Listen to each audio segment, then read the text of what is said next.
আল্লাহ পাক রব্বুল আলামিন বলেছেন, সামনে রমজান আসতেছে, তোমরা রমজানের প্রস্তুতি নিয়ে নাও। তোমরা রমজানের জন্য যা কিছু করা লাগে তোমরা নিয়ে নাও, ব্যবস্থা করে নাও।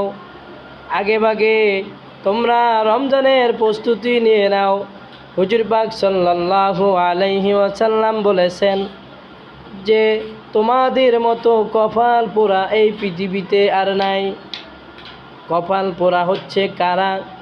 যারা দুনিয়াতে বসে এই রমজান মাস পেয়ে, রহমতের মাস, নাজাতের মাস, মাগফিরাতের মাস, গুনাহ মাফের মাস, এই মাসে তোমরা গুনাহ মাফ না করাইতে পেরেছ এবং গুনাহ মাফ করাইতে পারো নাই, তওবা করো নাই, সহি শুদ্ধভাবে রোজা রাখো নাই, তারাফি পড়ো নাই, মা বাবার কথা শোনো নাই, সুন্দর করে রমজানের ব্যবস্থা নেও নাই এবং নিজেদের তওবা করে নিজেদের গুনার কথা স্মরণ করো নাই, আর তুমি মৃত্যুবরণ করেছ, তোমার জীবনের গুনাহ মাফ করাও নাই। তোমার মতো কপাল পোড়া এই পৃথিবীতে আর নাই। তো আমাদের কি করতে হবে?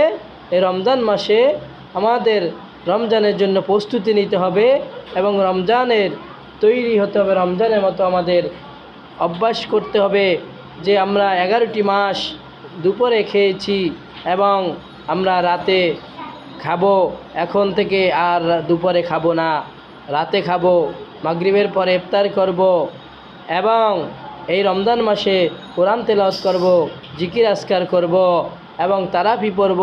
সবাই মিলেমিশে আমরা রোজা রাখব। একজন রোজা না রাখলে তাকে বলবো যে ভাই, রোজা রাখলে কি সব আর রোজা না রাখলে কি গুনাহ, এটা তাদেরকে বুঝিয়ে দিব এবং আমরা নিজেরা আমল করব, সবাইকে আমল করার সুযোগ করে দিব। কি পারা যাবে না? যাবে। এই জন্য আমরা সবাই রোজার প্রস্তুতি নিব এবং বেশি বেশি রমজানে কোরআন তেলাওয়াত করব, জিকির আজকার করব, বেশি বেশি তওবা করব। আস্তাগফিরুল্লাহ রাব্বি মিন কুল্লি যামবি ওয়া আতুবু ইলাইহি লা হাওলা ওয়ালা কুওয়াতা ইল্লা বিল্লাহিল আলিয়্যিল আযীম। এরকম বেশি বেশি আমরা তওবা করব আর আল্লাহর কাছে পানাহ চাইব। হে আল্লাহ, আমাদের জীবনের গুনাহ মাফ করে দাও।